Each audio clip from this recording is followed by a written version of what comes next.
Chuck, I am bored. What plaything do you have for me today? An obscure movie from planet Earth. The people call it Flash Gordon.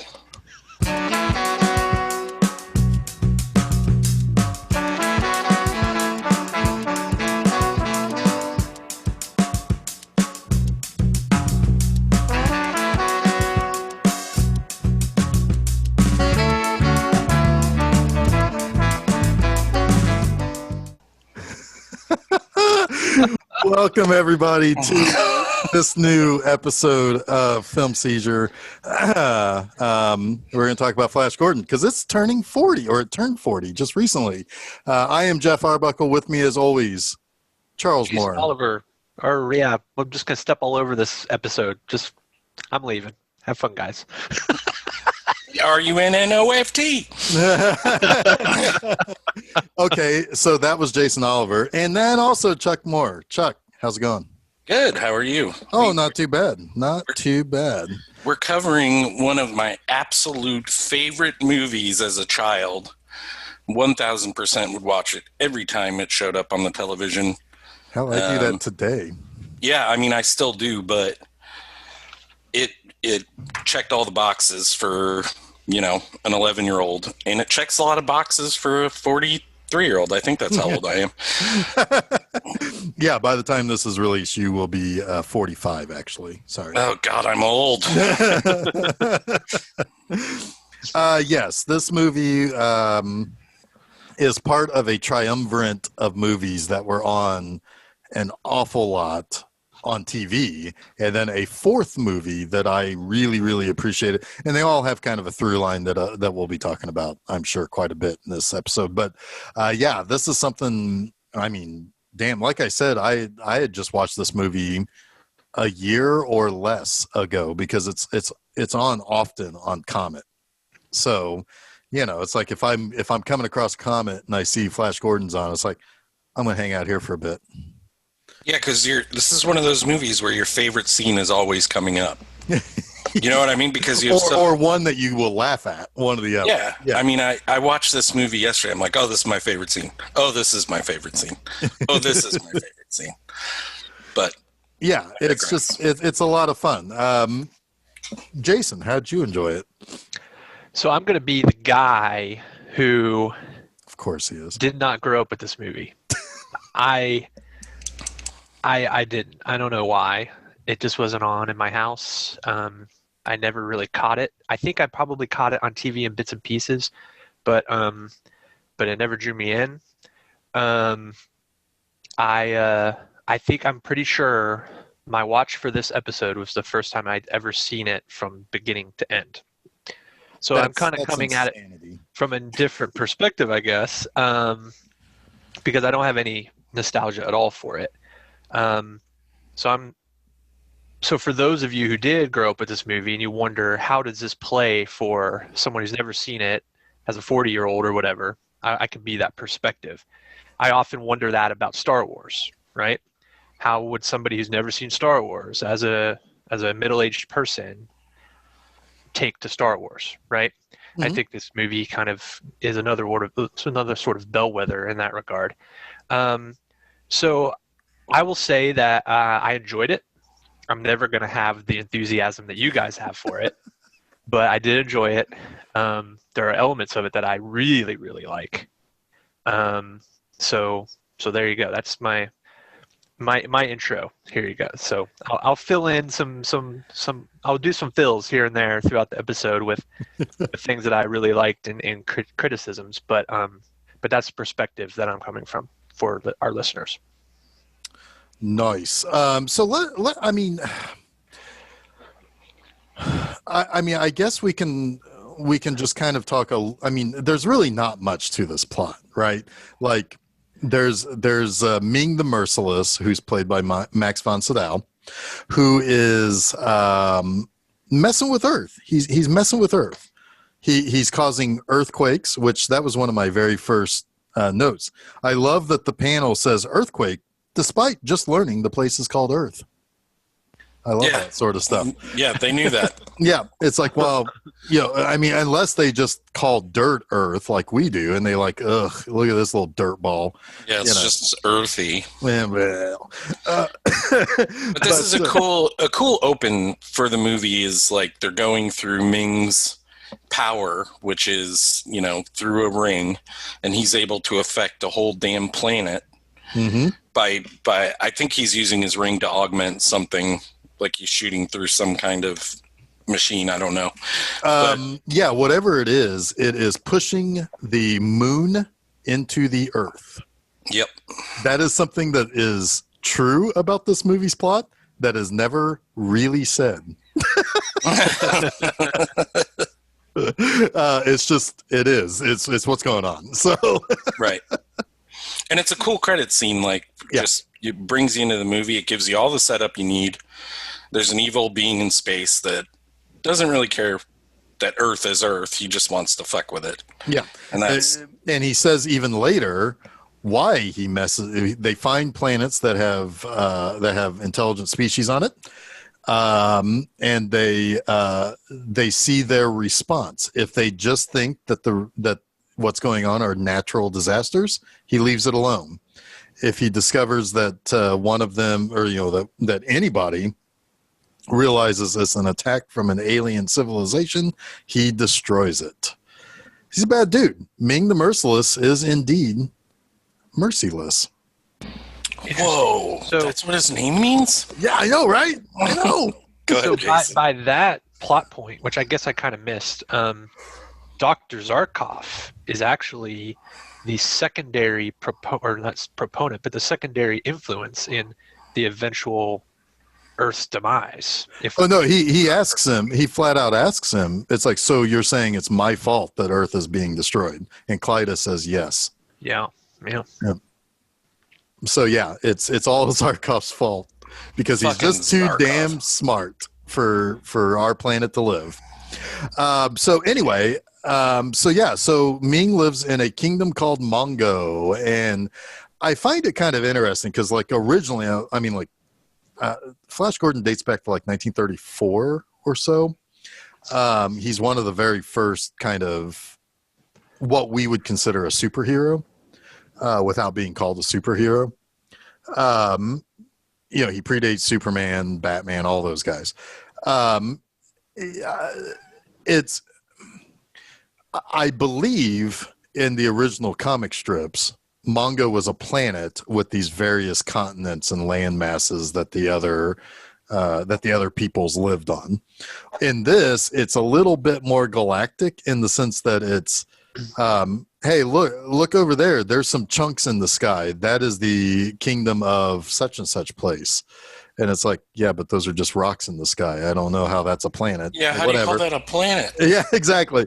But anyway, it was the same idea, but instead it played out in space as opposed to on a planet, which is, I think, a good kind of update for that. But Mongo is, and the capital city is Mingo City. So you got Ming, Mingo City, Mongo. You've got Arborea, which is where Prince Baron, who's played by Timothy Dalton in this, he is playing this 1,000,000% straight. Like he is treating this like it's fucking Robin Hood, and it's kind of awesome. Yeah, there's a very Errol Flynn aspect. Yes. To his performance. So. Yes. He is action man in this movie too. It's like, if you want to know, like, after seeing a lot of his early dramatic roles, how he got to be James Bond, it's probably this movie. Interesting. Yeah. They originally he was supposed to be Bond for Live and Let Die. He was way young at that time, and he turned it down because he felt he was unbelievably young for the role. So they just came back to him 14 years later, but still, I mean, this movie, it's like he's slinging like a gigantic laser gun over his shoulder and like blasting, pig guards away like they're nothing. So you also have, I don't remember all the names of the, I'm sorry, I don't remember all the names of the various places, but you have the Hawk people, and they're led by Prince Voltan, who is Brian Blessed, who is just, he is just the best in this movie. Boy, he's Well, I mean, Brian Blessed is fucking Voltan. From He is. every interview I've seen of him, anywhere I've seen, he is Voltan. Oh, he's so animated. He is so animated. Yeah, and then they live in a sky city, which is, I guess Sky City is the name of his. But anyway, they all live in that one city. That seems like a tactical error. And there's no fucking windows or doors or anything. They all must just sleep on the ground. Yeah, right. And it's like very cold ground too. Yeah. Anyway, and then there, like the other people who, like, there are other groups, like there's like a hot lady kingdom or queendom, I guess you could call it. Then you've got you've got the African nation that is stand-in. They are actually, I was wrong when we were watching this. I kept saying that Kala was the lion person. That is not right. The black people in this movie are the lion people, except for they didn't dress them up like lions. Oh, I did not know that. Yeah, Prince Thune. Thune. He was the lion person in the comic strip. Yeah, so like there are all these kingdoms. Ming rules it with a pretty iron fist, and he's got a ring of power that basically the stronger he is and the stronger his rule, the stronger his power is. It's kind of a neat little thing. Yeah. But they mess with Earth. They don't expect for a guy like Hans Sarkov to realize that something's going on. Now, he's been kind of thrown out of NASA because they think he is a crazy person, because immediately he said it's an alien invasion. Probably not a good look for a scientist, but he was not wrong.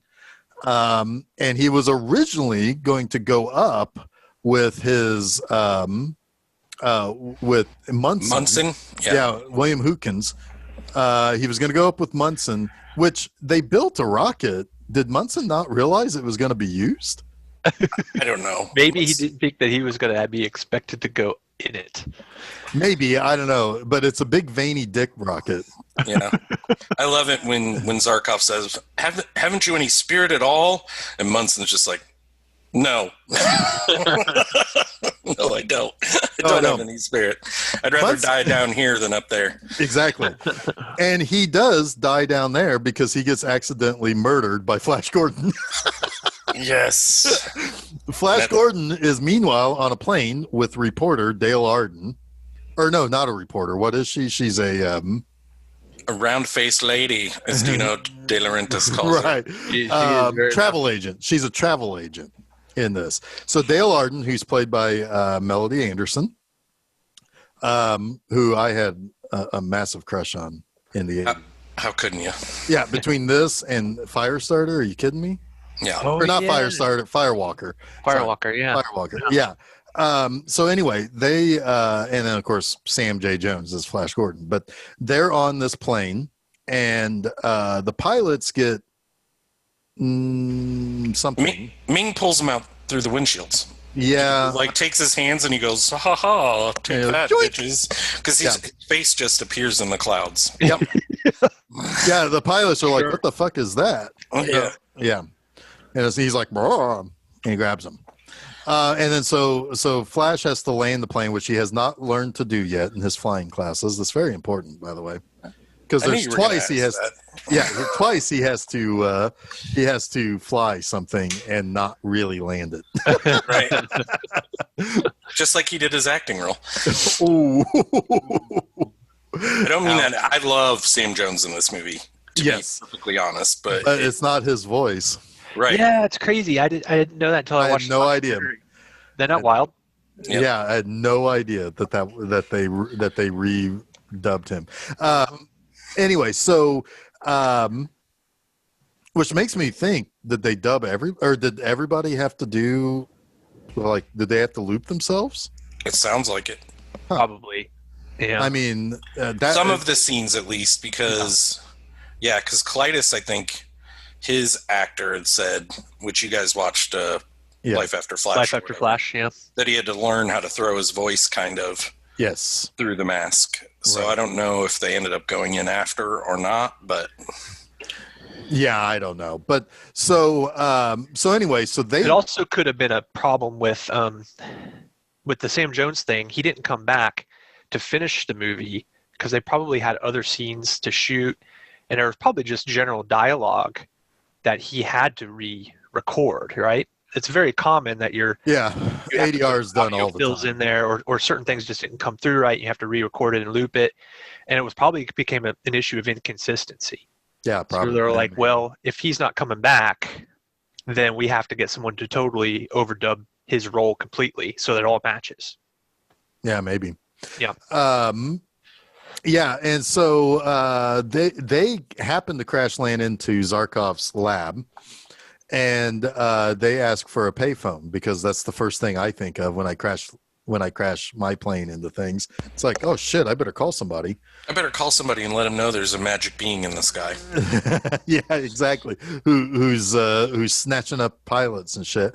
Yep. And Zarkov's like, oh yeah, it's in that veiny dick tube over there. You just go in there. And they go inside. It's like, where's the phone at? And then of course they get hijacked. And There's a line by Zarkov that kills me when he's trying to get what's his face, the Munson? Yes, into the rocket. He says, "Get your toothbrush or whatever." Yeah.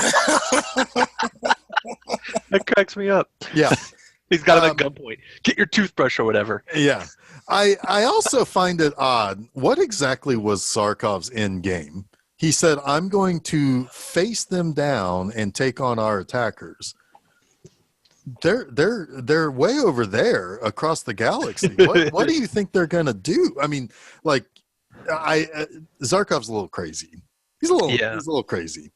So they take off and they go to Mongo, and basically at this point it's it's Ming really wants to fuck Dale Arden, will go so far as to marry her to do so, and Flash Gordon has to try to lead a rebellion, and that's our movie basically.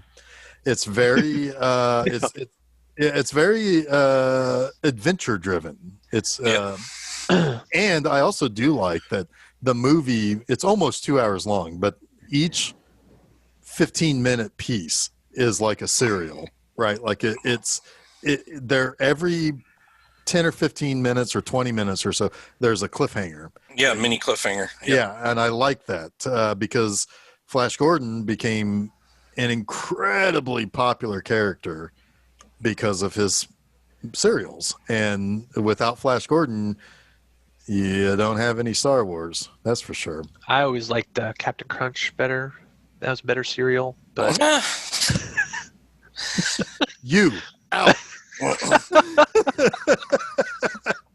that opening scene where they go into the Great Hall or whatever that is there's so much good stuff and so much character development for like everybody. Yeah, your eyeballs are feasting on everything. Yes. In that scene.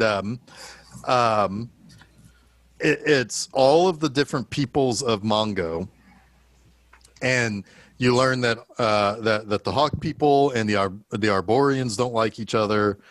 They were fighting on another place, and while they were fighting, the Hawk people went and stole something from the Arborians to give to Ming.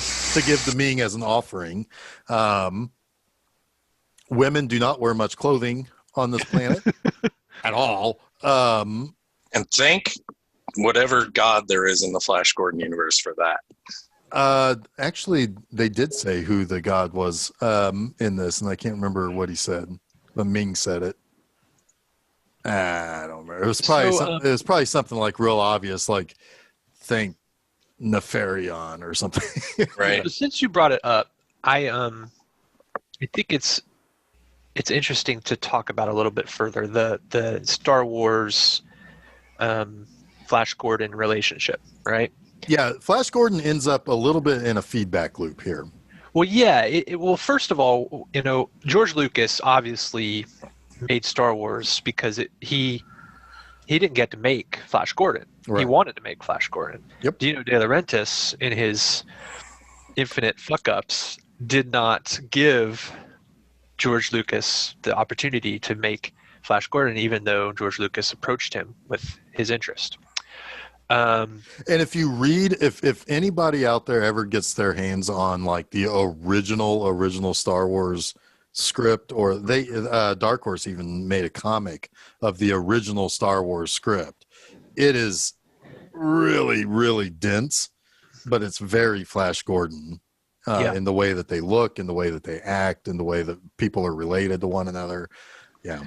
So George Lucas said, well, fine, I'm going to make my own Flash Gordon. And he made Star Wars.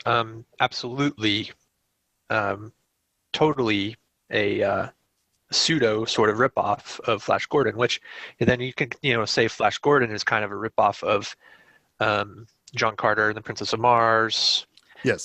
Edgar Rice Burroughs. And then it all obviously goes back to Joseph Campbell and The Hero's Journey. They're all intrinsically linked, and they all, I think, sort of now, feedback loop each other, right? Yeah.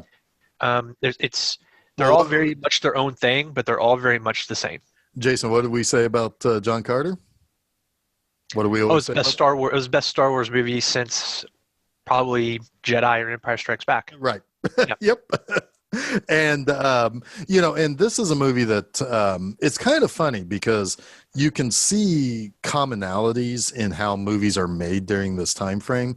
Like Jason, you had pointed out that Arborea looked a lot like Dagobah. Yeah. But there's no way they would have known that. Right. Because they're being made at the same time. Exactly. So it's like there's a little bit of a what do they call that? A social consciousness in the film industry at that time too. Yep. Well, I think you also have a situation where they're really probably both working from the same source material, right? So you have art direction and special effects people who are all very aware of each other as well, right? So there's probably a confluence of ideas that are happening simultaneously. Sure. Yeah. So, I mean, like, God, we could just start listing off weird shit that's in this movie. And like how much of it is burrowed into my brain, and Chuck, I'm sure it's for you too. Like, 100%. for example, when they first get to Mongo, Flash Gordon goes out and tries to shake a guy's hand, and he shoots him with a hand laser gun. Yeah, I love that. That's not a handgun. That's a laser. It's a laser that shoots hands. That's like fucking bizarre, man. Hands? No, the end of the gun is an eyeball, and it shoots a hand. I know, but hands are everywhere in this. Like the restraining devices are all hands. You like that scene? I do too. Yeah. The torture. Yeah. I thought it was so weird when they're trying to infiltrate the palace, Ming's palace or whatever the hell it is, and there's that eye that's kind of like leading them. Yep. Oh yeah. And it shoots a lizard man behind them and kills him. Yeah. What's going on there? Because Lizard Man is trying to escape in the chambers. In Ming's chambers. Lizard men are kind of the scum of this universe, I think. So why was that lizard man? He was trying to escape. He was in the dungeon. Oh, okay. He just picked the wrong time to be seen. The lizard men are awesome. Oh my God. They are snake heads with faces inside their heads. I love them. Inside their mouth. They're like Serpentor. Halt, lizard man. Yes. In the cartoon Flash Gordon that came out right before this movie in '79, I had figures of that show because it also later tied in. Do you guys remember Defenders of the Earth? I do. That cartoon? Yeah. Yeah.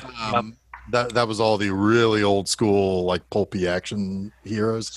But anyway,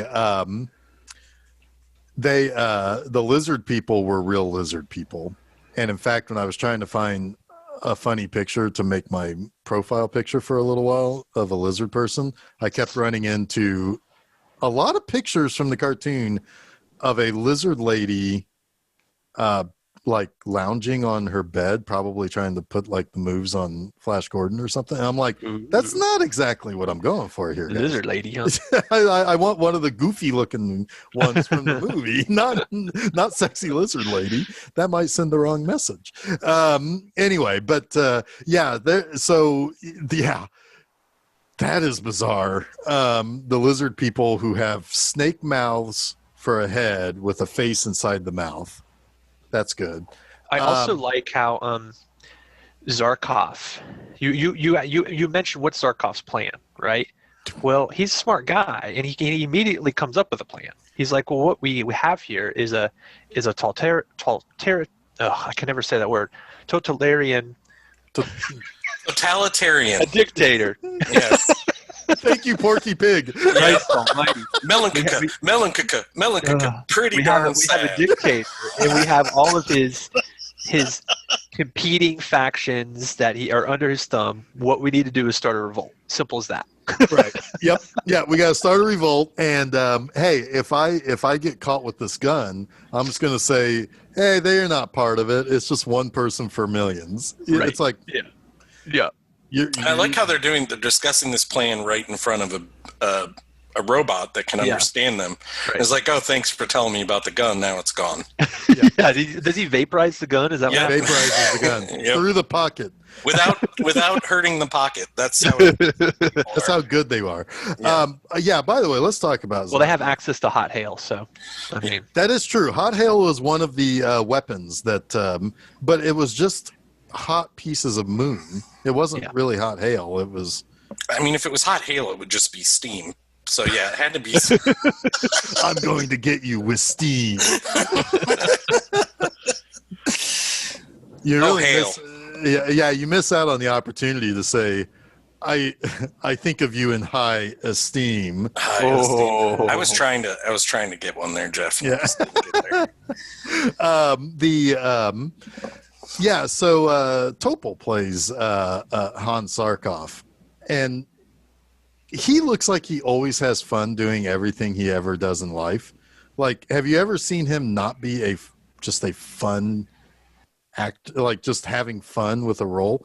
He's in For Your Eyes Only also. There's a lot of James Bond business in this. But he's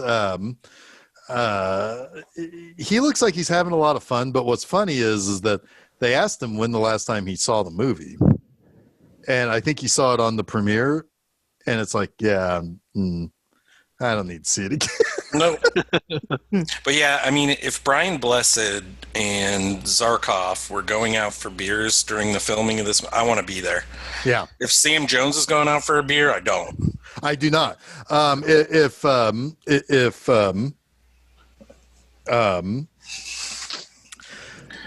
Richard O'Brien's hanging out with Queen while they're recording the soundtrack, I want to go there. That's where I really would want to be the whole time, is like to be a fly on the wall while they're making that album. Oh my gosh. Because I mean, Richard O'Brien I'm guessing he probably did get to hang out a little bit. I mean, he's not unaccustomed to music and have musical input that he can give. Speaking of music, and this is the second movie in a row, right, that we've done that has a soundtrack that is very, very important to the film, and in some ways supersedes it. It supersedes it. Oh yeah. Yeah, absolutely. This was my entry point. So thank you, Flash Gordon, for giving me Queen, because the Flash Gordon theme song I just fell in love with it as like a 7-year-old.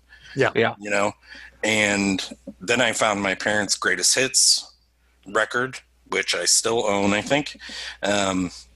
And that was it. I mean, it's been Queen for like probably my first favorite band was Queen, and I've never stopped loving them.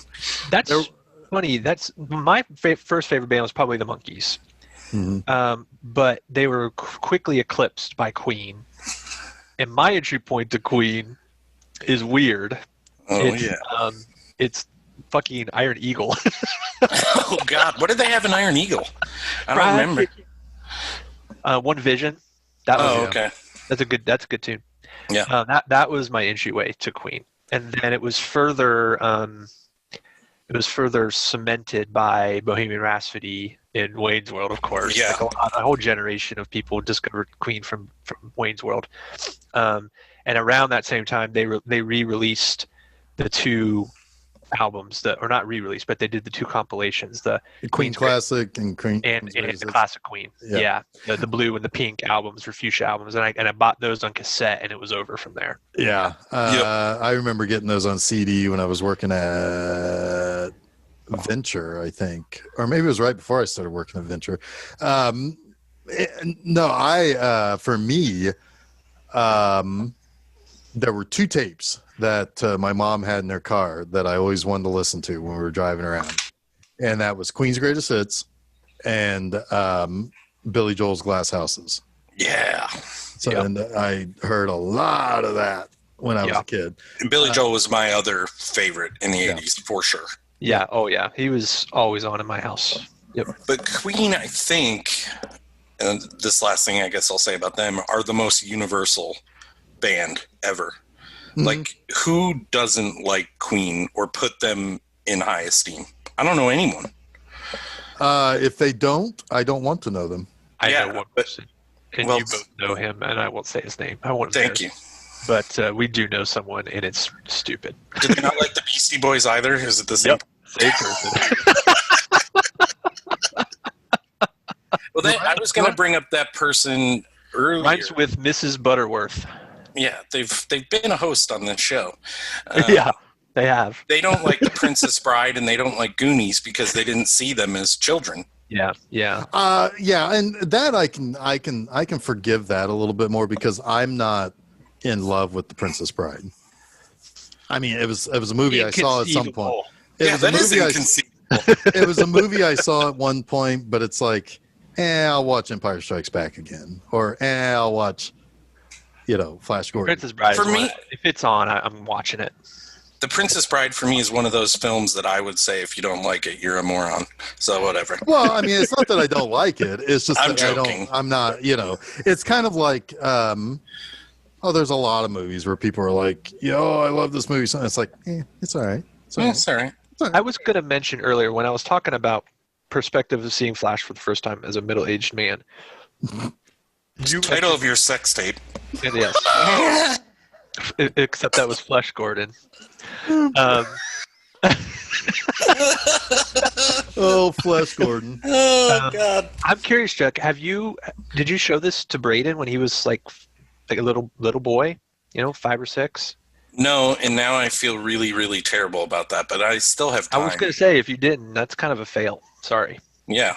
Well, there are lots of movies, though, that I did try, and this may have been one of them, that Braden showed very little interest in early on, but then, like Goonies, I tried to play Goonies for him.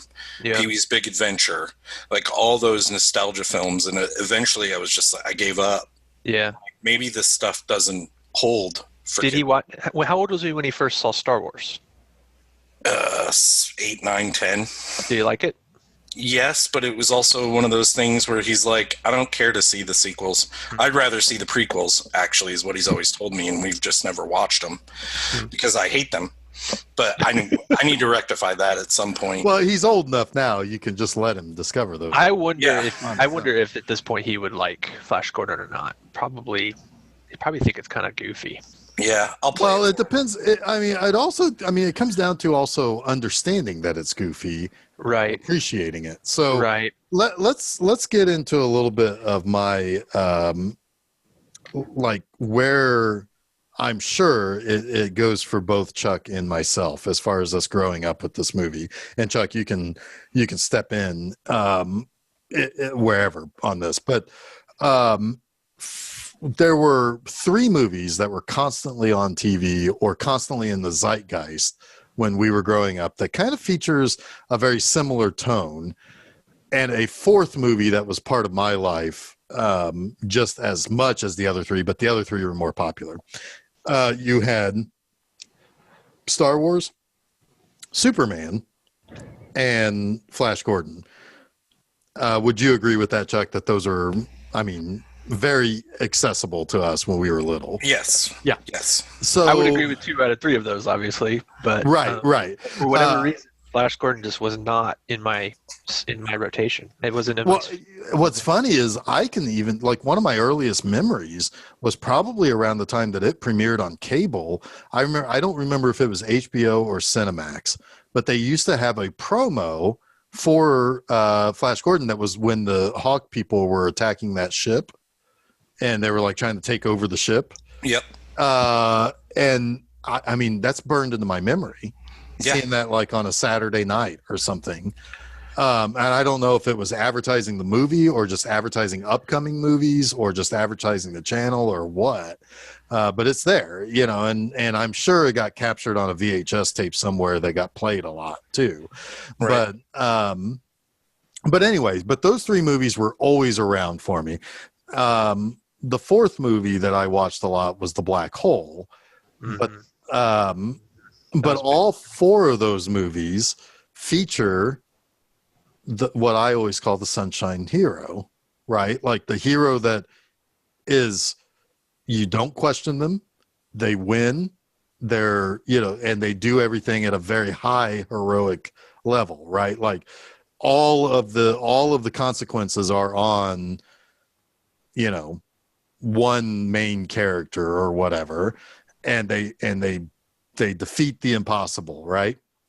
For Superman, it's turning the Earth around. To, you know, for Star Wars, it's Luke blowing up the Death Star.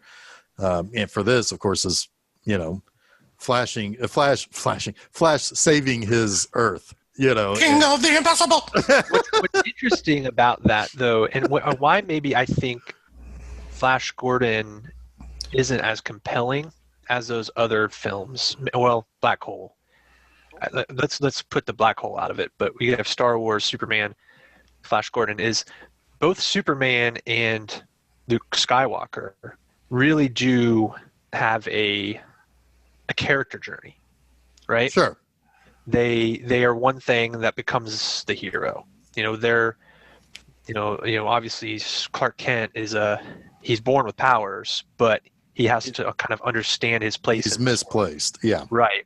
Luke Skywalker is, you know, he is in this kind of a similar way, right? He has the Force. He has this power of the Force that's unharnessed. He doesn't even know he has it. He's stuck on this desert planet. And lucks into a situation. Yeah. And then he has to learn more about himself and where he came from. And they both have to become adults. Right. Yeah. Flash Gordon is already the quarterback of the New York Jets. Who? Well, that says something, right? There. Right. Who is thrust into this situation that he takes to with complete ease. Yeah. Because immediately he's die in the middle of it. Right. Like immediately, it's like, hey, let's team up.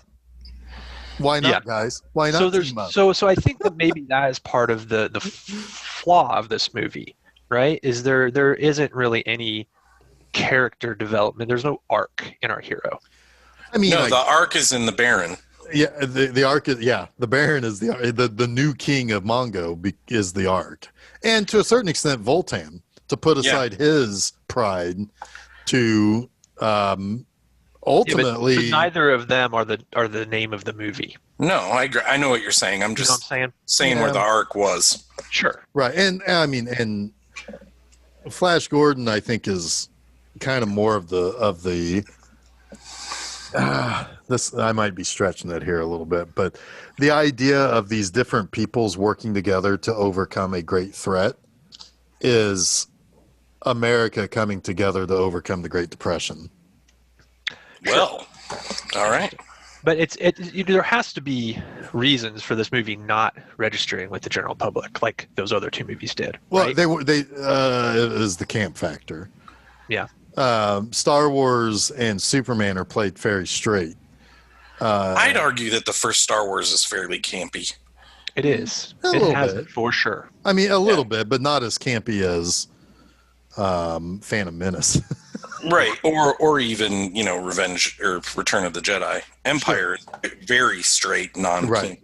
Yeah. And probably why it's my favorite Star Wars movie. Well, that's why it's everybody's favorite, and if it's not, GTFO. They're wrong. Yeah, GTFO.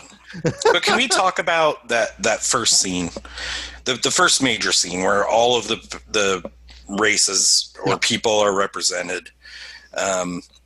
Something I didn't notice as a kid. Ming, obviously, he falls in love with Dale Arden, or falls in lust with her would be a better term for it. Ming has no feelings. Right. They kind of, that's something I've learned over time. Like, he is so, like, he and Aura are so shut off from their feelings because they are technically the bad guys, although she has a journey too. Yeah. That they can't even cry. They don't even have tear ducts. Yeah, why is their face leaking? Leaking but the lubricants. When he like beckons Dale Arden on, and he uses his ring to kind of put her into sexy time mode, his right hand, and I never noticed this, but if you watch it, stroking her. He's caressing her with his right hand, and I just noticed. I'm like, that's a really cool detail in a film that's like just wacky. But the people that filmed it, the people who set up the sets, they all cared. You know what I mean? You can tell all of the effort that went into making this. It would have been an absolute dream as a set designer, as a costume designer, as a production designer to work on this movie. It would have been probably a career highlight for many of those people. Yeah. And they absolutely put everything they had into it because the movie looks fucking amazing. The sets are amazing. The costumes are amazing. The people look amazing in this. To look at. Yeah, all the actors, actresses, they're all having a blast. You can feel that energy. It does come through. That's really what I loved about the movie. And then pair that with Queen, and it's kind of impossible to not enjoy yourself watching this movie. As stupid as it is, a lot of right. I like, like there are other things like I like the use of models and miniatures. Mm-hmm. This is a very, very artful movie because yes, there are times where it's like, oh, you can tell that's a miniature ship or something, but then there are other times where it's like, it doesn't look like a miniature ship, flying towards you. It's the way that they apparently. Oh, by the way, we haven't mentioned yet. This is another Dino De Laurentiis movie. Dino De Laurentiis. Yeah, and he had a thing for clouds. Clouds, yeah. So he wanted Mongo to be basically shrouded by like essentially a nebula. Uh-huh. And that's and I liked we all watched a documentary called Life After Flash, which was half a documentary about Flash Gordon and half a documentary about Sam Jones. Honestly, most of it about Flash Gordon was more interesting. Oh, definitely. Not that there's some historical stuff about Sam Jones that isn't fascinating to a certain extent, but yeah, and Richard O'Brien talking about like he wanted to see how they were going to do that and how it worked, and and putting the chemicals into the water and how it would weight, each color would weigh differently, and and that's the sort of stuff that you don't see in movies anymore. And it adds to that camp factor that to me puts it over the top, more so than the music.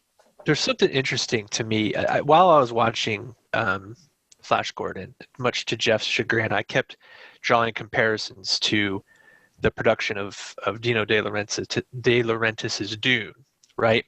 Yeah, and, I like that movie. and Dune is not a good movie, but Dune looks amazing. The sets are amazing. The costumes are amazing. And the actors are going for it. Yeah. And the score, the music is amazing. You've got another rock band in Toto and Brian Eno who are doing all the music for Dune, right? Yeah. So De Laurentiis definitely had a model, and he was desperately trying to catch up to Star Wars. He wasn't necessarily trying to make Star Wars when he made Flash Gordon because he had been trying to get it made before, but he was at that point trying to catch up. to Star Wars, and he never hit the formula.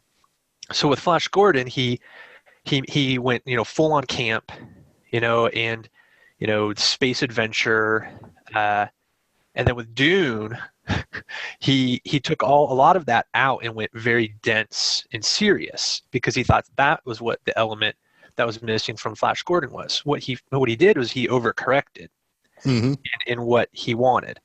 It probably didn't help that he hired David Lynch to make Dune either, because I think David Lynch's sensibilities are much more dense. But yeah, both I think were failures for completely different reasons, but have very, very similar strengths, if that makes sense. Yeah. Do you think he hired Lynch because he feels like he made a mistake getting rid of Nicholas Roeg, however you pronounce his name? I don't know. I think because Roeg is a very artful kind of guy too. Sorry, go ahead. I can't remember who. I don't think that Lynch was David Lynch, or David Lynch, I don't believe was the first choice for Dune. I have to go back and check my research notes. Check them notes. But I know that De Laurentiis thought a lot of Elephant Man. Mm-hmm. That's honestly, a lot of David Lynch's career can be owed to the Elephant Man, and by proxy, Mel Brooks, which is pretty wild. Yeah, that is wild. But no, I think that David Lynch is also a very charismatic person in person in meetings, and when he gets excited about a project, he goes into it with both feet. So I think that there was an energy that Dino liked, and that Dino liked him enough, even though Dune was a huge failure, liked him enough to Blue Velvet. Blue Velvet, right? So there's, I think, some common sensibilities there. And Dino also, yes, I do believe Dino also was very drawn to auteurs in general. Yeah. And wanted very desperately to have critical acclaim as much as he did want to make money. Yeah. Yeah, which is funny, Jeff, because when you look at Dino De Laurentiis's like filmography, it's like hit, like really big hit, failure, really big hit, critical darling, or it's very interesting where he was so big that a big failure like Flash Gordon and Dune, neither one of those could stop him from continuing to crank out well appreciated movies. And critics, he was almost critic proof. Well, yeah, it was funny. Susan asked me, so what studio made Flash Gordon? I said, well, it was Dino De Laurentiis.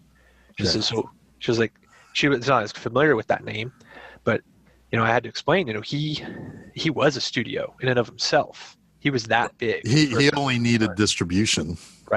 Right, exactly.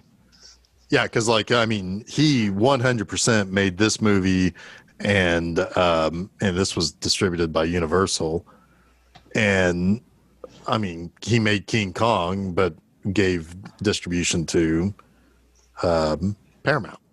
Yeah. So. Interesting. Now we don't need to give Jason another Lynch film now because he got to talk about him.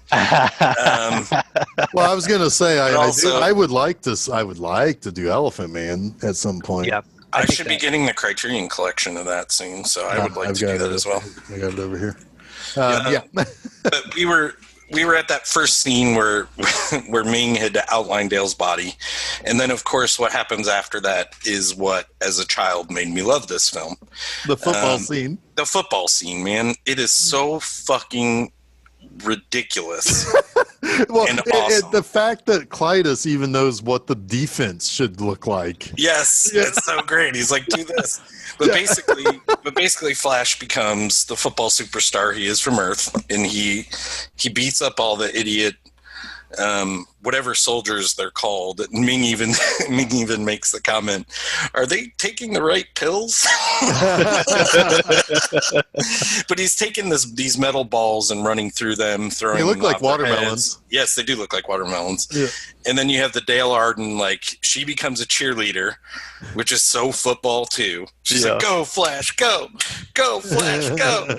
And then Zarkov, the moron, knocks him out with one of the watermelons.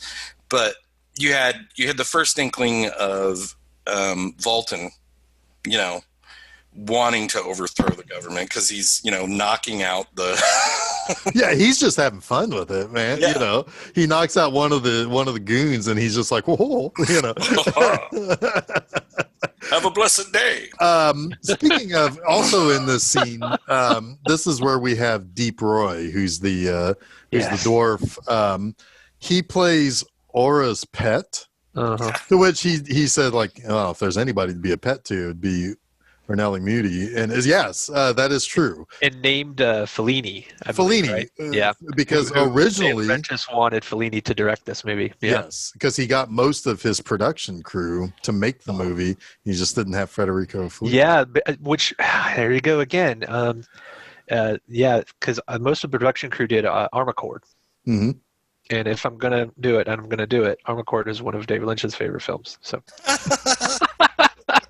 Thank you for that. Dude, this is David Lynch has become your crisis.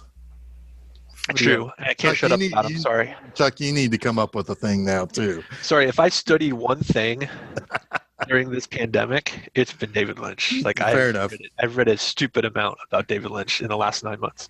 There are worse things to study, so I applaud you for that. That's fine, I guess. But Steven Zarkov fucks up again, basically, in a series of fuck-ups of Zarkov. But it was accidental, of course, but he knocks out Flash Gordon, which basically gets him killed. Yes, so he's going to be executed at 29:30 Mingo Mean Time. Yep. He has a great line, too, when he's hanging from the... They put him in like a cell, and he's got this weird metal helmet on. Yeah, and it's got like spikes and shit in it. Yeah, and he yells, "I demand to see the governor." Yeah. Which is hilarious because there is no fucking governor. Right, but we got a couple of lizard people in the cell next to you. You want to talk to them? Yeah, they're curious about what's going on. Also, can we say that also the lizard people have like a little tongue that also sticks out of their face? That's not part of their real tongue? Yeah. Okay. I really want some Halloween to be a lizard man from Flash Gordon. I'll be Flash Gordon. Oh, that'd be great. Zarkov. There you go. Well, how would you not be a hawk person? Yeah, I gotta be Volta. You gotta be, yeah. I'll just run around yelling, "Die!" I've always wanted one of Clytus's masks. Those are fucking rad. Yeah, cool. He has the best design. Oh yeah. Although it appears that Peter Wingard just was miserable in that thing. Yeah, he was. I really liked General Kala too. She's got a costume design is awesome. Yeah, it's very sleek. It's very sleek. Dominatrix almost. Yes, yeah, very much so. I like how all the bad guys melt when they die too. Mm-hmm. I like the line by Dale when they're trapped. They're in prison, and she's been all dolled up by Ming, and he essentially Flash Gordon is waiting for his death, which actually does happen, which is kind of quite crazy. He compliments her, and she says, "Oh, it's just the eye makeup." Yeah. It's like, well, you're not half wrong. Yeah. Everybody's eye makeup in this movie is on point. I mean, shit, Ming is like the king of the eye makeup. Yeah, they're all like very into eye makeup on Mongo. Ming could have been the singer for The Cure. Robert Ming Smith. Yep. Everything about how Ming looks is fucking awesome too, because he's got the parted beard, so he almost looks like the devil because it's like forked. Yeah. He's got green contacts, I think, and just that clean shaven head in that big, like whatever the thing is at the back of his cloak is his neck piece. Yeah, it's like whenever I hear somebody like Flash Gordon, I cannot think of Flash Gordon in any way other, well, at least my immediate thought is this movie.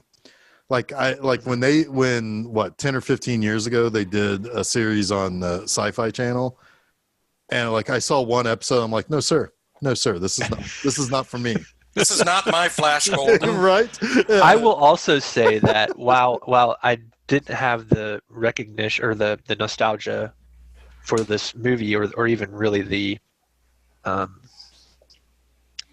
hadn't really the familiarity with it. I will say that a lot of the imagery does stick with me even as a kid. Like Ming the Merciless for me is this movie. Yeah. I always think about Ming and it is Max very von close. Sydow's performance. It is very close to the 40 serials. I mean, like they the did image of Ming is the first thing that comes to mind when I think of this movie. Yes. Yeah, absolutely. I mean, it's all over the promotional materials and everything. And yeah, and it's visually it is a very again, I think visually there's another feedback loop here, and I guess I can just go ahead and get into it because you guys know me. I know a lot of comic book stuff. And Jack Kirby that's a rabbit hole that I do implore you guys to go down someday.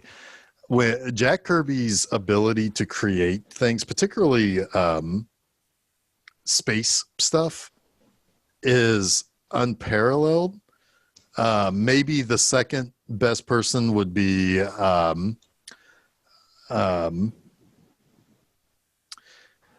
maybe Jim Starlin, who was the 70s Marvel. He created the Guardians of the Galaxy. He pretty much everybody who's famous in Guardians of the Galaxy except for Groot and Rocket Raccoon, he created.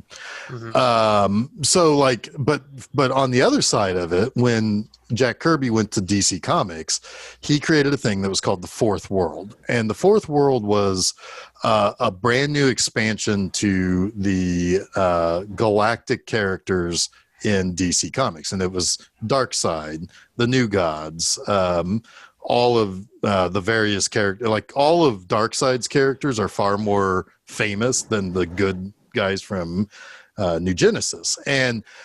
But there are little things that Jack Kirby does in almost all of his kind of cosmic creations. He adds almost useless design work, but if you think about it, it would make sense. Like it would be something that would be, while to us it looks like gobbledygook, but to that race, it might be something religious, or it might be something culturally significant, right? Like we can look at art from a distant past, civilization or something, and look at it. It's like, I don't understand what I'm seeing here, but it could be something that's really, really important. Aztec art has a lot of detail like that, right? So you see that in almost every scene of this movie. There's a bizarre symbol on somebody's chest, or there's something that is engraved in the wall over there that, while it's all gold or all red or all green or whatever, there's a detail to it that really ultimately means nothing to the grand scheme of things. But on the minute level, it means something, right? And it would be something that just fills out a world. It kind of adds an unexplained lore. Exactly. And it makes it lived in, right? Yeah. And there are a lot of old time cosmic Marvel characters like the Eternals, and there's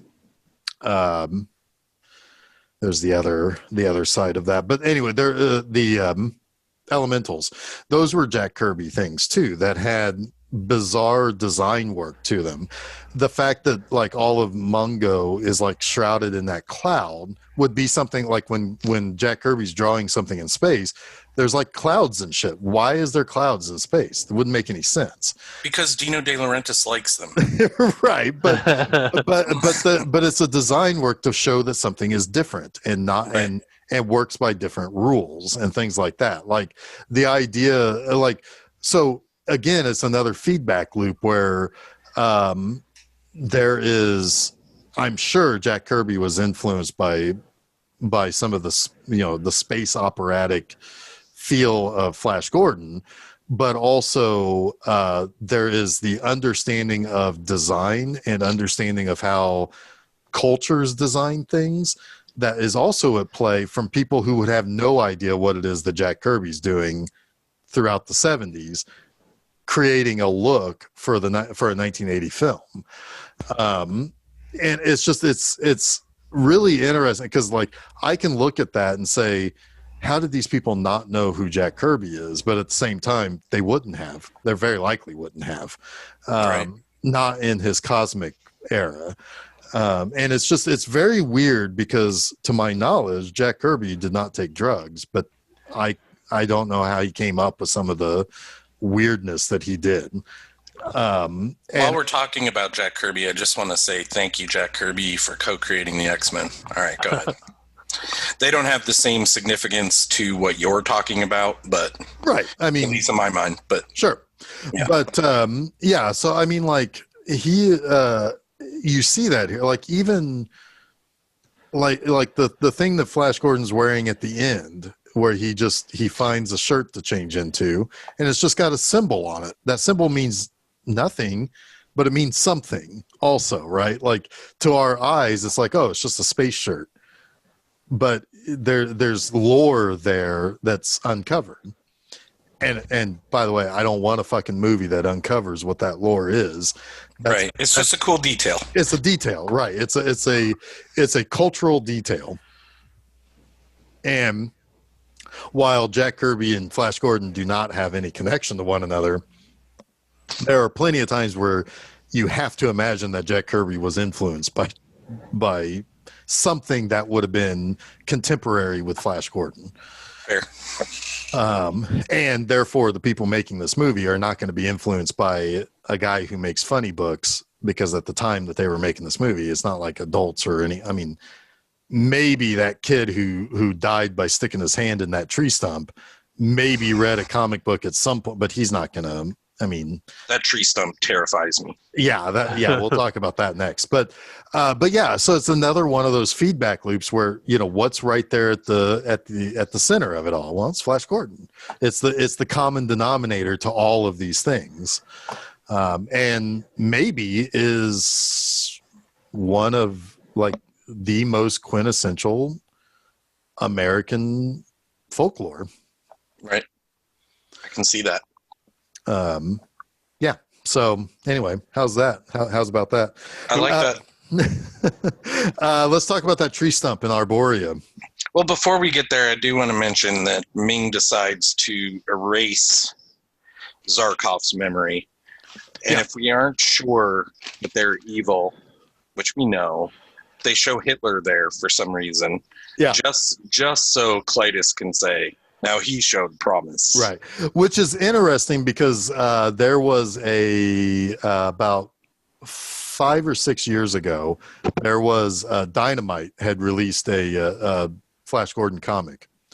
And it had roots or I think it actually took place during World War II. And Ming's people were supplying the Nazis with stuff. That makes sense. To try to take over the planet. I mean, it was just it's a way to put Flash Gordon in its contemporary time, but also, like, tie it to something that was real. Right. Absolutely. So Gordon gets killed, right? But then he gets gassed, but then the princess brings him back to life. Yeah, he's given a shot that will simulate death, and then a second shot that will undo that one. Yeah. Yeah, and she teases the doctor. She has got her sex with everyone. Yeah, she has her honeypot in every wand. Yeah. I think that Flash Gordon's gravestone is my favorite thing in this movie. That is so amazing. Yeah. It says Flash Gordon, Earthling, executed by Ming the Merciless, and they both have their own fonts. Oh, it's so great. That would drive someone we know crazy. I love it so much. I love it so much. Like, man, you got me every gave character has Flash its Gordon own- his font. Yeah. He's like, but I've got my font too. We're both represented here in the promotional material. And he made him this beautiful gravestone that is engraved in like black obelisk, yes. With gold carvings. Yeah, but I love that he makes point to put executed by Ming the Merciless at the bottom. It's so great. I like that. That is perfect comic book design. It's awesome. Because in comic books, every character has their own font, right? Yeah. So, it's just, that is one thing that is contemporary to that time where somebody must have at some point in time picked up a comic book and saw like, oh, the Joker has his own font and Batman has his own font. Well, I guess everybody's got their own font. I wouldn't be surprised if that very thing showed up in one of the serials, maybe. Oh, probably. I mean, this movie is actually really pretty faithful to the original stories. Ming tries to crash Mongo into Earth to wipe out Earth and to basically destroy it. But in this, they just traded out with the moon. So yeah, I mean, I think that's all. I mean, it's pretty faithful to some of that. So I wouldn't be surprised if it's there. Right. Also, speaking of the comics, I just love the title sequence where they took when they had Alex Raymond's drawings. Yeah, they were great. Yeah. Agreed. I actually had a note to mention that, and we blew by it. Well, here we are. Yep. All right, so we ready to talk about the various horrors on Arborea? Yes, let's do it. All right, so there's a coming of age passage that the young men of Arborea that makes Ming's daughter Aura very gooey, and that is where when they're of age to become a man, they stick their hand into a tree stump, and there's like a scorpion like critter in there that if it doesn't like you, it'll sting you. And you'll either have to live with the sting where you'll go crazy and eventually die, or you ask Timothy Dalton to run you through with his sword. And the kid, he sticks his hand in there, deadzo, So he begs for death, and Timothy Dalton's all too pleased to do so. Yeah, and Flash says, "This guy is going to help me." Oh boy, I'm having second thoughts about this, princess. Yeah. So then, of course, Prince Baron's also a little bit of a jealous guy too. Like, because he knows what's going on with Aura, and I mean, come that's on. the funny thing. Like Prince Aura is into Flash, and her really main motivation is to stow her boy toy away with her other boy toy. Yep. That is levels of that is levels. Yeah. It's bold, is what it is. Holy crap! Power of her vagina, I guess. Yeah. I mean, look at her.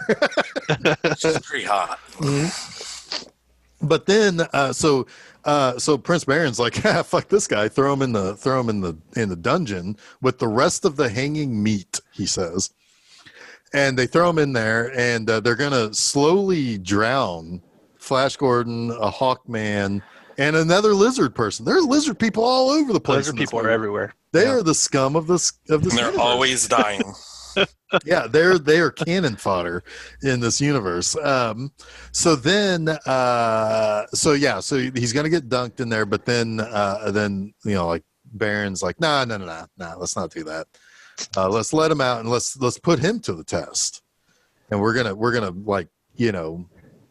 measure each other's forearms here by sticking Scorpions. Yeah, we're gonna measure each other's stingers, and we're gonna each stick our hands in these holes, which I'm going to assume is a allegory for Princess Aura's Vagoos. Ooh. One right after the other, just going for it and seeing which one gets Tag teaming it. Yeah, which one gets stung by it. So it's like, that's a pretty tense scene, right? Because it's basically Russian roulette. Terrified me.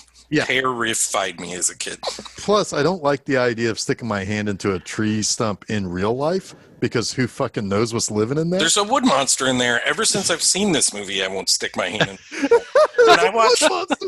When I watch Survivor and people are looking for... No, thank you. People are looking for hidden immunity idols. No. I'm always like, no, there's a fucking wood monster in there. Do not stick your hand in there. That's what the lasting impression that Flash Gordon has left upon me. I would be remiss if I were not to point out the similarity between that initiation sequence and the initiation sequence in Frank Herbert's Dune, where you have to put your hand into the box of pain to test your powers. But you can say the same thing about Phantasm too. Come on, Jason. I'm just saying. I'm going to say two big sci-fi space. Dino De Laurentiis. I like to think that Dino De Laurentiis said that to Phantasm, that movie had a good thing in it. I'm going to Dino De Laurentiis that idea from you. Terrible. That was terrible. I like it. I'm digging it. Thank you. As long as I can get audience. one of you. I give that 2 stars out of 2. It's a low bar, man. That's a real low bar. So anyway, so Flash does a trick because he saw what happened, right? Like he saw that you can get stung by it, and so he tricks Baron. He's like, "Oh, how much time do I have left? Oh, I'm dying. And then he snatches the sword from Baron. I tricked you. Haha! I have the bigger, harder dick now. Yes. But then the Hawkmen show up to Flash takes off, and this is where I don't like the giant upside down balloon spider. The pillow monster. Yeah, the pillow monster. Mm-hmm. I almost couldn't go to sleep last night because it's like, oh, I don't want to sink into a pillow monster. But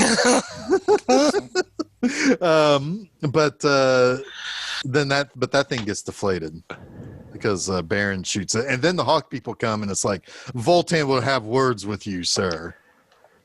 And so they go to Sky City, to where the next awesome tense fucking scene is, and that's on the little shelf of death. Yeah, the spiky platform. Yep. Yeah. So Prince Baron he calls some article into effect, like Ming's Rule 1751, whatever, that you can't just kill me. I get to choose. I get to fight. Well, he's the heir. Yeah. You can't just kill the number 2 guy. Yeah. Yeah, so I get to fight, and he chooses Flash Gordon, and Voltan is like Boner Town. He loves this idea. Well, first, he doesn't love the idea, because at first he's like, what kind of law is that? And then his number 2 guy was like, well, that is a law. Yeah, that is a law. Yeah. But then he likes the fact that they're going to fight to the death on this. Well, he likes platform. playing with the platform because it's like it's got spikes in it. It tilts. Yeah, and it's suspended in air too. Like there's nothing keeping it there. Right, and what's down below is nothing. Yeah, it's all death from there. But don't worry, the human body reaches maximum speed after about 100 feet or something. Yeah, something like that. Yeah. Yeah, because at one point Flash is like, let's jump off this place and parachute to Arborea. That seems stupid, Flash. Yeah, how does Flash know that Arborea is directly below them anyway? I don't know. But anyway, so they fight. It's like whips. It's like punches. It's a little bit of Star Trek two-handed, over the head hits. Yeah. It's people slipping and sliding and almost falling off. But in the end, he could have gotten rid of Baron, but instead he saves Baron and earns his trust. Much to the disdain of Voltan. He's like, what is this shit? What is this shit? think are his precise words. And right then, Clytus shows up to pick up Flash Gordon and Zarkov and Prince Baron to execute them. And like Prince Baron does the thing where he like gets down below behind Clytus and Flash pushes him like a bully onto a spike, and he melts and his tongue falls out. Yep. That's not exactly how it happens, but it would have been cool if it was. Talk about like an iconic freaking scene from my childhood is the way Clytus dies and his eyes. It's tongue. very gross. Yeah. This movie's pushing some PG boundaries. Yeah. This is PG? Yes. Holy shit. Yeah. Yeah, that surprises me. But yeah, like I will never forget his face in that. It's like that and Large Marge are like the faces I remember from my childhood. Well, Peter Wingard desperately did not want to die in this movie. No, he did not. And it's hilarious because He fought like, it till the end. Brian Blessed's like, you're going to die in this movie. You're going to get picked up and you're going to be thrown on the spikes and you're going to die. Yeah. How much of that stuff, like, because Brian Blessed, bless him, is very full of himself and acts like he had complete control on the set. Yeah, he was the like telling Dino De Laurentiis to fuck off and like, no, fuck off. I think if anyone on set could stand up to Dino, it'd be him. Yeah. Okay. Yeah. Fair. I think when you hire Brian Blessed to be in something, you're also hiring him to be like, president of your movie. The bodyguard, the security, the execution, judge, jury, and executioner. Right. Blessed. And speaking of Brian Blessed, I had said this last night. He was in. He's a relatively consequential character in a Doctor Who story too. Actually, for an entire legacy of the Sixth Doctor, he's actually a consequential character, which is he's all over my childhood, is what I'm getting at. Yeah. So he, so at this point now, Ming is like, all right, so go bring everybody back to Mingo City. I'm going to get married to Dale. I'm going to offer Flash a kingdom of his own. If he doesn't take it, I'm going to leave him in the Hawk City, and they're going to blow up the Hawk City. The Hawk people go to Arborea as if they have any claim to that. I'm not entirely sure how the politics of Mongo works, but I'm thinking they can't just forever. They can't have squatters' rights in fucking Arborea. Right. But I digress. This is when Flash escapes and happens upon a Scooty Puff Jr. to fly off. Scooty Puff Jr. And have you guys spent any time? Sorry, I'm going to interrupt here because I just read some of the craziest shit I've ever read. Have you spent any time with Brian Blessed's Wikipedia page? Nope. Holy crap! Holy crap! All right. So one thing that I didn't realize that's kind of cool but not surprising is that he played Boss Nass in episode 1. I did not realize that. Yep. But come on, look at Boss Nass. That is 100% Brian Blessed. Yeah. Oh, totally. They motion captured his big fat fucking beard. But listen to this, man. All right. He has attempted to climb Mount Everest 3 times without supplemental oxygen, reaching heights of 28,000, 25,000 feet, right? Just crazy. He's the oldest man to go to the North Pole on foot. Where did he walk from? Florida? I mean, he has completed. He's like a third Dan in judo. But this is where it gets really good. He is a keen boxer in his youth and claims to have sparred with the Dalai Lama. The next one is just the next one is absolutely insane and amazing, and I believe it 100%. In 1963, Blessed, then in his 20s, assisted a mother giving birth in London's Richmond Park. He delivered the healthy baby girl, then bit through the umbilical cord.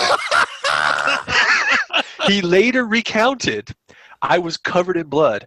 My shirt was covered in blood. I was wrapping her, wiping her, saying, 'It's all right, darling,' and I was licking the baby's face."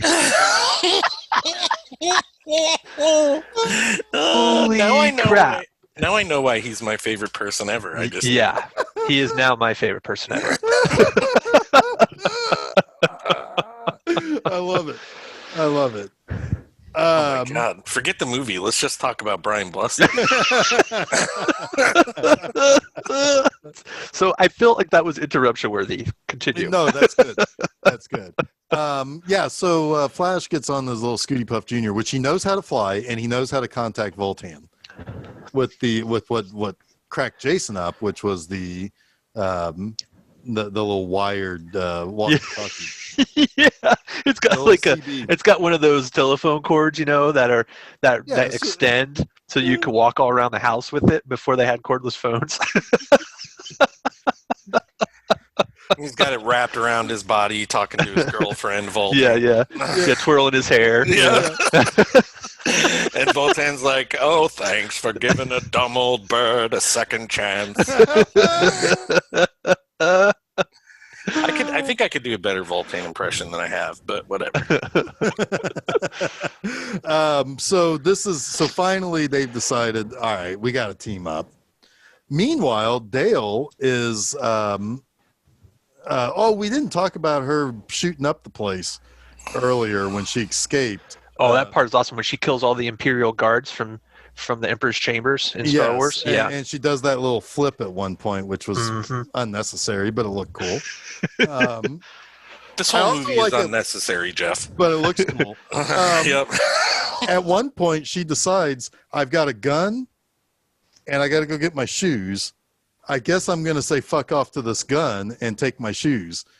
That was probably a tactical error. It's a Han Solo moment, right? Yeah. When he throws the pistol. But when she kicks all ass with the laser gun and everything, she takes her shoes off. It's awesome.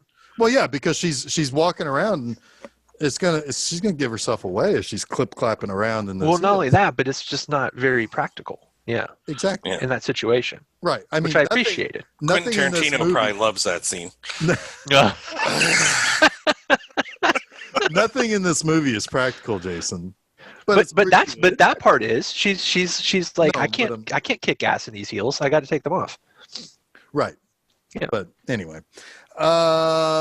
So she has another moment where there's another. It's Aura who then has a change of heart because she also gets tortured by Clytus, who's kind of taking some pleasure in that. And she realizes that her dad kind of sold her out. Yep. And so she decides, hey, you know what? Maybe this Flash guy's right.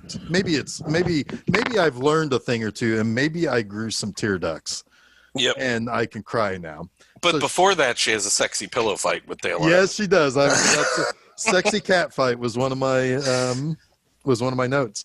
And then she goes and releases Zarkov and Baron, and that's when Timothy Dalton goes full on action man mode. Yeah, dude, destroying everything. Yep. And then he keeps he doesn't keep doing this, but he drops the smaller gun for the bigger gun, and then he throws it over his shoulder, and he's like, "I'm the shit." Yeah. It's like, I'm gonna be king. Yep. Yeah, so good. Yeah, and I mean, like, he's going, man, he is like, I mean, like, he is giving it. He didn't come half-assed. No. And to be honest with you, I don't think anybody came half-assed. But I mean, I can understand some people weren't really sure what to do. But like Timothy Dalton's like, I'm going to be this. I'm going to be action man. I'm going to blow shit up. You need me to kill people? I'm going to kill people. Yeah, you need me to sling a big giant gun over my shoulder after I fucking blast some pig guards in their face? I'm going to do that. Yep. So so meanwhile, outside, Flash and the Hawk people have taken over a big ship, and they're going to run it into the castle. So War Rocket Ajax, yes. And so they're gonna blow up the castle basically, or kill Ming or whatever. whatever it is, a suicide mission, until until Timothy Dalton shows up with a big fucking gun with a BFG to say, turn off the fucking shields, to which they were like, I just saw what happened in the other room. I'm going to turn off the shields. He killed everybody in that other room. And so they... we have to talk about that scene, though, because another iconic moment when they actually take over War Rocket Ajax. Yes. And, Brian Blessed Voltan is, sending, Squadron 1, Squadron 2. And then Flash is like, well, you have to go down there too. And he's like, oh, well, who wants to live forever? No, he gets mad at Flash because Flash is like, hey, you're number 2, dude. The guy with the bomb just got winged. I'm gonna go Grandpa, I'm going to go help him. I'm going to go help Grandpa. And Prince Voltan's like, impetuous child. Yep. Oh, well, who wants to live forever? Die! Yeah, it's like, hey, if he's going, I guess I should too. Yep. And it's so good. And you have that fucking phenomenal Queen song. Like the hero. Yeah, it's so good. That's my favorite song from this soundtrack. Actually. It's awesome. Yeah, and it plays so well. It's like perfection for that scene. Yeah, because it's like that was the moment that the tide turned. Yes. Because what was funny is people died early. When he says that line, "Who wants to live forever?" I had to check some dates because I at first thought, oh, that's a really cool Queen reference, and then I was like, no, it doesn't work chronologically. Right. But maybe Queen's like, that sounds like a really cool Queen song. Right. Yeah. Because we'll use that for this movie that hasn't been made. Highlander. Yeah.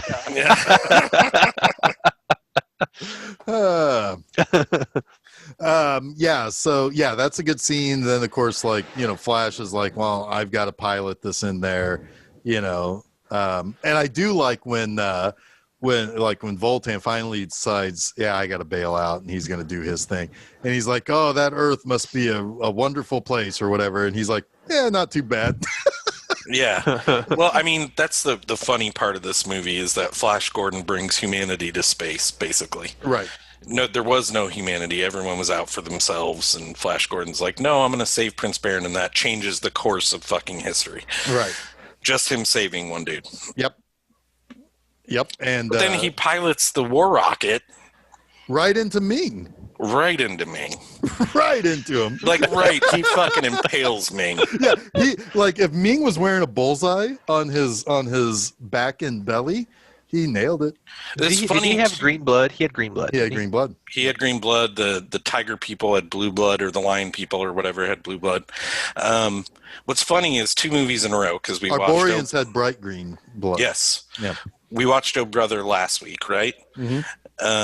We had a death where someone stood still and waited for something to land on them, which was the Cyclops. Yeah. And then we have Ming here, who is just like, oh, well, I guess I'm too slow to outrun this thing that's still not here yet, so I'm just going to wait, and then still not here. Now,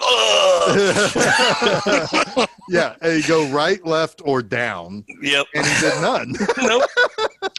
Ming the motionless. Yeah. Ming the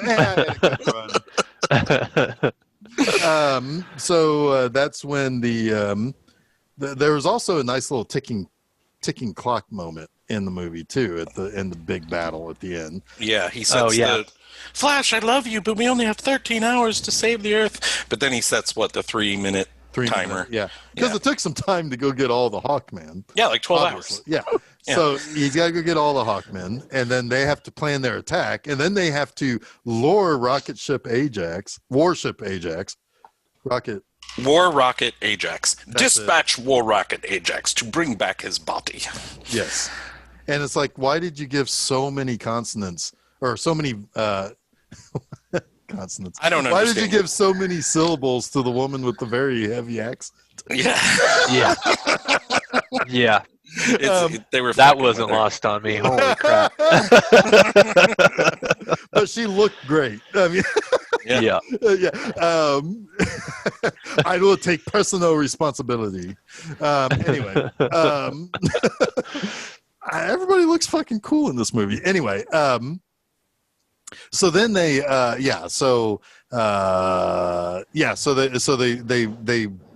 they stop the earth from blowing up. The little bald guy comes over and it's like, hey Flash, you're A1 awesome guy, you're an A1 super dude. And then that's when Jason gets his favorite moment, when the explosion of happiness happens and Oh Flash God. jumps towards the screen. It's so cheesy and goofy, but awesome at the same time. Well, you know what would have made it extra cheesy? If Queen didn't immediately kick in to blow your balls off. If there was nothing, if it was just silence after that. If that's how the movie ended. Cut. Yeah, somebody make that cut where it's just crickets. And they're like, I really the did credits think just roll over him like frozen in space. I know, dude. I thought that's how it was going to end. I absolutely thought that was it. No, it's not going to be how it ends, because the Hawk people have to do some skywriting. Oh, they do. That's dumb. That's so dumb. It's but it's so awesome. What they say? They just say thanks, right? Thanks, Flash. Thanks, Flash. Yeah. Oh We got God. the Ohio State marching band up there. Yep. For the second movie in the row, the Ohio State marching band. At least shows this up. time they're good guys. Yeah. I will say there is one other time. So Mongo, first of all, knows the wedding march. That's pretty awesome. Yep. But also when it's looking out the window and there's like a blimp that flies by and it's got a message on it, it says "under pain of death." Oh, that's amazing. I did not It's like- catch that. Yeah, that's what everybody wants to see at their wedding. Yep. Um, But Flash saves the day, man. He saved the Earth. he saved, well, everyone. Yeah, he saved every one of us. This movie is so much fun. I love it.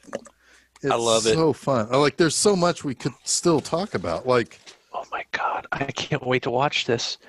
Brian Blessed was in a 9-minute short film called Santa's Blotto. Where can only assume he plays a drunk Santa Claus. That's amazing. Oh, Any other amazing amazing tidbits? I do have a fun little Sam Jones story. Okay. All right. This was 3 years ago at PopCon. Went to PopCon. Oh, was he there? Yes, he was there. Got a book signed for you, Jason. There. Oh yeah, my Timothy Zahn, Timothy Heir to Zahn the was Empire. there. Yes. Yeah.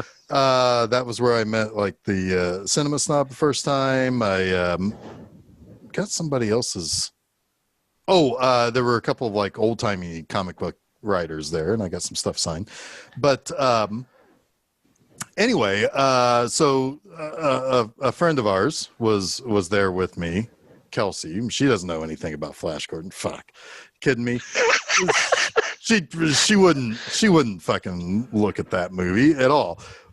But we're walking down towards where like Sam Jones was like at the end of an aisle, and we're walking towards that, and I'm like, I hadn't seen him there for most of the day or whatever because I just wasn't in that area, and he's sitting there at the table, and I'm like, oh my fucking God, that's Flash Gordon, that's awesome, you know. And she's like, yeah, whatever, you know. Cool, Jeff. Yeah, cool. Yeah. Maybe you should have shown her his Playgirl spread. I don't think that would have helped. By the way, you notice that they gave him vinyl undies to get executed in? Yes. That was good of them. Yep. Anyway, so they... It's easier to clean up. Yeah. But Yeah. then as we're getting closer... That's a good point. So as we're getting closer and closer to Flash Gordon, I realized that he's eating, and he's gotten a big plate of chili fries, and he is just like grabbing them by the handful and just shoving them in his mouth. And I'm like, oh my God, I'm watching Flash Gordon just shovel messy chili fries into his face. This is the most amazing thing I've seen maybe ever at a he's just like yeah, and he's like talking to his handler too, right? And it's like, oh my God, this is amazing. So good. I have to say too, we didn't delve into this and we shouldn't talk about it real long, but Sam Jones had a difficult time with this movie. He left it early. His voice was overdubbed, as we said. So I think he had a sour taste in his mouth in this movie. But Yes. the movie Ted brought Sam Jones back to play Flash Gordon, kind of. Yeah. And I think that's a good conclusion to the Sam Jones Flash relationship, that he got to do that. Yeah, So I'm I've happy not for him. seen Ted, so I don't really know the He was in particulars both of that. Teds. Yeah, he Yeah. was. Other than what I saw in the documentary, I'm not a Seth MacFarlane fan, so I avoid all things Seth MacFarlane. You were missing out on the Orville. Yeah, the main character. Well, I will tell you that I actually do like the Orville, what I've seen of it. So Season 2 so good. Yeah. But yeah, the main character loves Flash Gordon, basically, and he Okay. shows up in the movie. Mark Wahlberg. Yep. Isn't there even a scene where he's like riding on the back of the Scooty Puff Jr. with Yep. him? Yeah. Okay. Really? That's Yeah. pretty funny. That might be worth watching that just to see that. I actually think that the first Ted is kind of funny. But Yeah. It's not a great movie. It's probably McFarlane's best movie. Yeah. Yeah. Yeah. So I just have to say thank you for letting us talk about Flash Gordon, because I still adore this movie so much. So much. I do actually have one other convention story. The very 20 years, almost 20 years ago, our friend Shannon and he and I went to Wizard World for the first time, Wizard World Chicago. And we were like not ready for all of that. And but one of the guest of honors there was Alex Ross. And Alex Ross is so influenced by Flash Gordon that that little ringed planet with the the lightning bolt through it, that he uses that as his logo. So it's like Alex Ross and then the planets in between it, right? He did the 35th anniversary, I think this is, anniversary DVD cover, and it's fucking awesome. Yeah, that's really cool. And it opens to a sketch Wow. that he did. So Which anniversary? 35th? I think it's it might actually maybe 25th, actually 25th. That's 25th cool. or 30, one or the other. But anyway, it's Alex Ross talks a lot in the I'm sorry, this is the 27th anniversary. Oh, that's weird. Well, it just says 27. It's not an anniversary. It's just the first time it was remastered digitally with 5.1 sound. But anyway, he talks in the Life After Flash, and everything he says is exactly how I feel about this movie and about these types of heroes like this. And that's why I wanted to talk about the Sunshine Hero, and it's the epitome of what I look for in here. I don't want heroes to be always deconstructed or always, brought down to a realistic level. Some that works for some, doesn't work for most. And when that starts happening too often, I get bummed out. I get bummed out big time. So let's end that on a downer note like that. Yeah, thanks, Jeff. Thanks, Joe Montana. just think about Brian Blessed delivering a baby in an English park and biting through the umbilical cord. I figured what he would have done was just like wrapped it around him and just, like, there you go. I mean, to think that, I won't go there with the Freddy Got Fingered reference, but Now I'm curious. well, there's a scene in Freddy Got Fingered. I'll go there. There's a scene in Freddy Got Fingered where Tom Green delivers a baby and he bites through the umbilical cord. Did Brian Blessed write that movie? Maybe. Maybe he knows that story. Maybe. It's almost. I you know what? I want to do investigative journalism. I want to find out who the kid is that he delivered, and I just want to know everything about this story now. His name is probably Brian Blessed something. So just yeah, yeah. He's named after him for sure. Yeah. Or Blessed Brian something. Yeah. You know? Right. Yeah, totally. Yeah. oh God, Oh man. wonderful. This Oh, movie rocks. The soundtrack blows my balls off my body every time I hear it. The movie makes me giggle. It makes me smile. It gives me the warm fuzzies. And We really did have 2 movies in a row that are just nice, delightful, fun movies. Yep. And speaking of, so this is episode number 149. Do you guys want to venture a guess what comes after that? 150. I think Chuck's got it. I got think it. Chuck's got it. You got it. I am no Yep. longer allowed to choose our big milestone episodes. So, Jason, what did you choose for episode number 150? I went right to the meat and potatoes, skipped over the OG, and went to Empire Strikes Back. Yes. Boom. And it pairs so well with Flash Gordon because they're both Same year? experiencing 40-year anniversaries. They're both in a feedback loop. It's going to be awesome talking about Empire Strikes Back next week. Yes. And we may have a special guest on. May. We will, I think. Yeah. Probably, yes. Most probable. Most probable. Yeah, Empire Strikes Back is it's another warm blanket. If Flash Gordon is a warm blanket, It's a warm tauntaun. yeah, it's exactly. Empire Strikes Back is Tauntaun guts. Empire Strikes Back was what I had the most toys from. Yeah. Even Oh, yeah. more, but I had more paraphernalia from Return of the Jedi, if that makes sense. Yeah. Yeah. But because Empire Strikes Back that came out right at the time where it's like Christmas of 80 or possibly birthday of 81. It's like I'm getting the Millennium Falcon, I'm getting all the figures, I'm getting the Dagobah play set, Hell yeah. Yeah. I was a lucky kid. I feel bad sometimes. It's like, damn, Mom, you didn't have to do all that. But anyway, so yeah, Empire Strikes Back. That is next week. This Saturday for 00 Saturdays, I am counting down my 10 favorite Bond villains. Nice. I think it's a pretty solid list compared to most. But again, I'm just I liked it. I think it's a good list. Okay. It wouldn't be my list, but it'd just be quibbling with the order. Sure, right? sure. Yeah. No,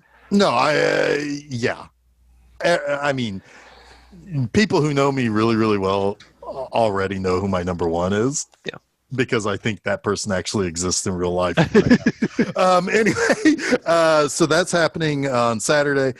Hey, I'm sticking around with some 50s Goofy monsters for Monster Mondays next week. I'm going to be talking about the giant Gila monster. Nice. So do that.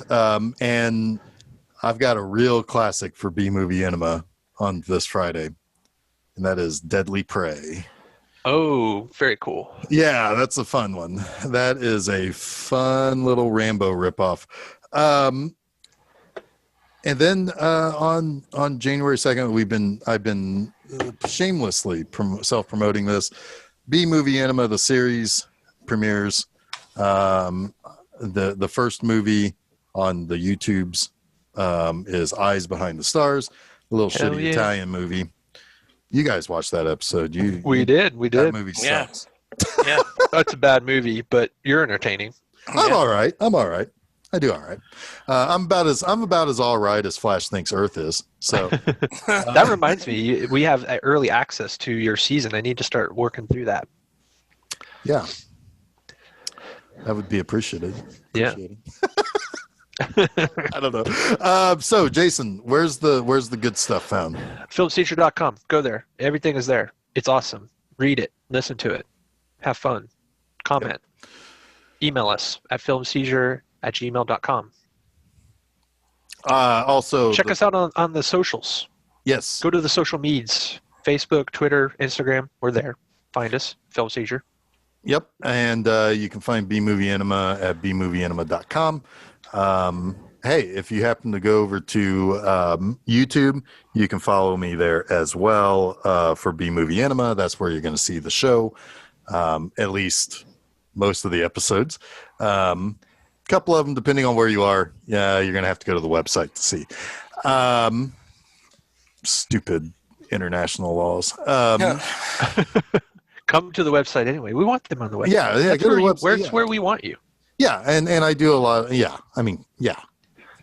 When you're not watching B-Movie Enema, you can read B-Movie Enema. When you're waiting around for a new episode of Film Seizure, you can listen to old episodes of Film Seizure. Absolutely. It's all there. It's go to those two sites, period, end of story. That's it. Chuck, what else you got? That's it, man. I love this movie. I've said that 10 times, but that's all I got. It's true. It's true, though. I mean, who doesn't love this movie? I love this movie. Jason loves this movie. Mm-hmm. It's his favorite. Sure. Yeah, it's my favorite. It's my favorite. It's his favorite. My favorite. It's his favorite movie that we're going to talk about today. Yeah. Oh, I don't even know. On December 9th, Okay. 2020. Okay. I have a lot of like for this movie.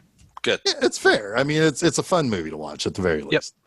It would be. In a way, it's kind of a good party movie too, right? Like, like if you're just sitting around with your pals and it's like, let's throw in a movie, or it's just on TV. Fuck it, let's watch it and riff to it. You know, I kind of feel like I have to get that Arrow 4K release of this now, just because it looks it really truly just so nice. I'm telling you, this DVD looks really good. I'm sure it does. And this is 13 years old, so I mean, yeah. All right, so so until next week when we strike back towards the Empire. Sure. Or they back, something like that. I don't know. Until there will be wars in the stars. Yes, there will be an empire. There will be a rebellion. There'll be Yoda. Yoda will be there. Adult Yoda. Adult Yoda. Yes. All right. So until then, I am Jeff Arbuckle. I'm Brian Blessed. I am Jason Oliver, and you have been listening to Film Seizure.